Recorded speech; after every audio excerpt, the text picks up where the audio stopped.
Let me start with a simple, broad question. Is Obamacare the law of the land in perpetuity? It's the law of the land until it's changed, and we have to change it because we're talking about 18 million Americans in this individual market. They don't get their insurance from the government. They don't get it on the job, and the premiums are going up. And in some cases, if we don't act, they may not be able to buy insurance next year. So we have to change it. When you say, it was always interesting to me, you, throughout this process, have tried not to use the word repeal. You were somebody that kept trying to use the word repair when it came to Obamacare. Yeah. Why? Well, first, it's not accurate because we need 60 votes to repeal, and we didn't even get 51. So we were using a process that was limited to. So, the truth, we were repealing major parts of Obamacare. That was the Republican effort, and replacing it with major parts. So it wasn't accurate to say it's repealing the whole thing. So that's why you always wanted to use the word repair? Yeah. But it also seemed to me like an outreach effort. Like that was, if you said repair, Democrats were more likely to listen to you than if you said repeal. That's probably true. I mean, I was a governor, so my job as governor, and the president's job really, is to persuade at least half the people we're right, and that means some Democrats and independents. So I'm always working to try to get a result. In the Senate, that means 60 votes. In the country, that means at least half the people. And in the Republican Party or among the conservative base, maybe we've got a third. So I'm always reaching out. What have you learned now through all this? You guys made this 6-month effort to repeal a major piece of this legislation. It expires at the end of the month. I assume your ability to change the law with 50 votes, that you guys are going to let that expire? Well, Senator McConnell says it's still on the table. But on September 30th? At September 30th, that opportunity's gone. And are you comfortable with that? I don't like it. I voted innumerable times to change it. I mean, the fundamental problem was that too many decisions are made in Washington, and it increased the cost of insurance. We wanted to move decisions back to the states, increase the number of choices, lower the costs, and that was the difference of opinion we've had for 7 years of a political stalemate. So on October 1st, what does this look like? Well, if we're fortunate, between now and the end of the month, we'll have a small bipartisan agreement that will lower premiums in 2018, or at least keep them from going up much, and then lower them more in 2019. In this very small part of the insurance market. What people don't realize is that the whole so-called Obamacare debate is mostly about 6% of the people with insurance. Nearly 300 million of us have health insurance. We're arguing about the people who don't have, who have individual insurance. Do you marvel to yourself? It was base conservatives that were made. Has more been made of Obamacare throughout this process than should have been? Yep, it has been. But, it's everybody's fault. Democrats crammed it down our throat. We took political advantage of it. We've argued about it for 7 years. The real unfortunate thing is what we should be arguing about is the larger question of health care costs. Over the last 40 years, they've gone from about 9% of our gross product to 20% within a few years. And we need to be talking about wellness, about drug prices, about the overall cost of health care. Not about just 6% of health insurance. So it seems to me that if we've identified a specific problem with Obamacare, it's the rural markets. That at the end of the day, that's what needs the help. And the insurance companies are not going to offer products in these rural markets if they don't think they can get enough, either subsidies from the government or enough people signing up. What is the best way to solve this problem? Number one, continue the cost-sharing payments that we now have, because that helps people in all the markets who are low income pay for their copays. This is this risk corridors, correct? Well, they're not risk corridors really, but it helps you pay for your deductibles, the part the insurance doesn't pay for, and it lowers premiums. That's one. But the second thing, and the part I and most Republicans are interested in, give the states more flexibility. Let them design programs. For example, Alaska just got more flexibility. It took the same amount of federal money, and it lowered premiums 20%, just because of the waiver provision and the way it's been implemented by the Trump administration. Minnesota has done an experiment on reinsurance that some people seem to think could also be a model. on this. It is a model, and it's a lot like what Alaska did. Minnesota took the same amount of federal dollars. Mm-hmm. They said, we'll create a pool and use it to pay for the sickest people. Right. You know, about 60% of our health care expenses go to pay for the health care of 5% of the people. So you take the sickest people out of the pool, pay for them, and you lower the premiums for everybody else. So Minnesota used about $135 million of its own money, right, and about $135 million of federal dollars it was getting anyway.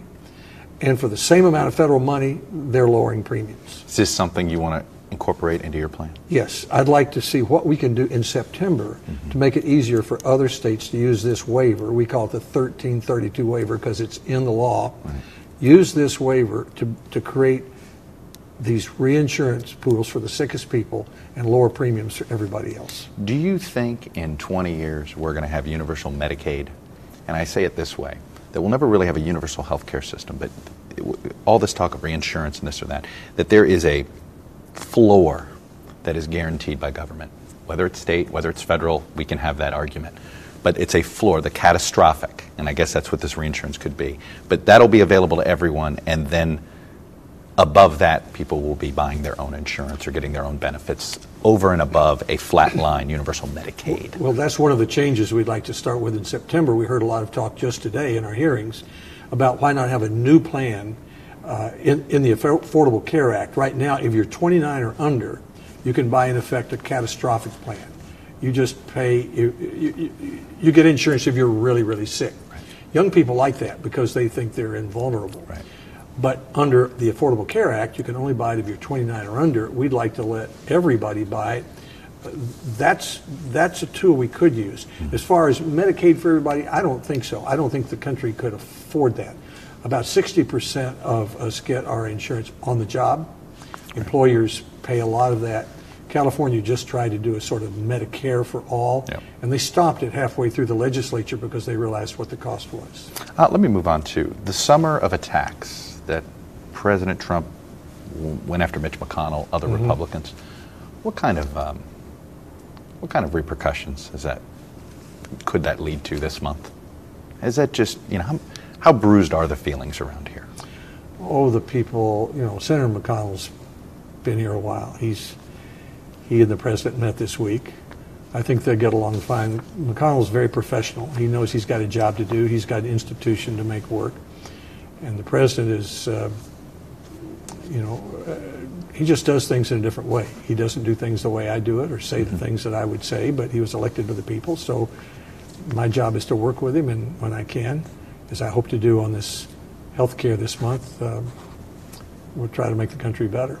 I am curious what your reaction was when your Tennessee colleague, Bob Corker, said this to the president. The president has not yet been able to demonstrate the stability or some of the competence that he needs to demonstrate in order to be successful. I'm not very surprised by that because Senator Corker always says what he thinks, even about me or President Trump. What most people don't know is there's not a single Republican senator who President Trump talks with more than Bob Corker. That's interesting. I mean, they talk a lot. The president will call him for advice. What does that mean to you then? If he's saying that, if Bob Corker, you just said there's no U.S. senator the president speaks with more than Bob Corker, yeah, then what does that statement That means to me it's probably advice the president would be well advised to listen to. My suggestion was the president and Corker should go play another round of golf and talk to each other. What can fix this? It feels broken here in Washington. Well, it's always felt a little broken in Washington. This is a complicated process, and the founders set it up that way. And if an airplane crashes, it's news. If it lands safely, mm-hmm. it's not news. Even in this last 6 months, which have been fairly dysfunctional, we've gotten a lot done. I mean, right before the August break, we passed 4 veterans bills. We finished 2 years of work on funding the Food and Drug Administration. It passed almost by unanimous consent, even though it was very contentious over that time. So our job is to take really tough issues, mm-hmm. talk them out until we're exhausted, and come to a consensus. Mm-hmm. And in that sense, we can still do that. We did it on fixing No Child Left Behind. We did it on 21st Century Cures. We did it on mental health. We did it on a long-term highway program, we can still do that. I noticed all of those things that you guys pull off in bipartisan ways are stories that aren't at the top of the news. It's almost the more attention an issue gets, the less likely you guys can solve it. Well, that's true. I mean, the plane crash gets the news, the safe landing doesn't. Right. So if we get unanimous consent to pass 2 years of contentious work on the day we go out for the August recess, I don't blame anybody for not making a headline of that. It still gets done. Let me ask you about DACA. Where are you on it?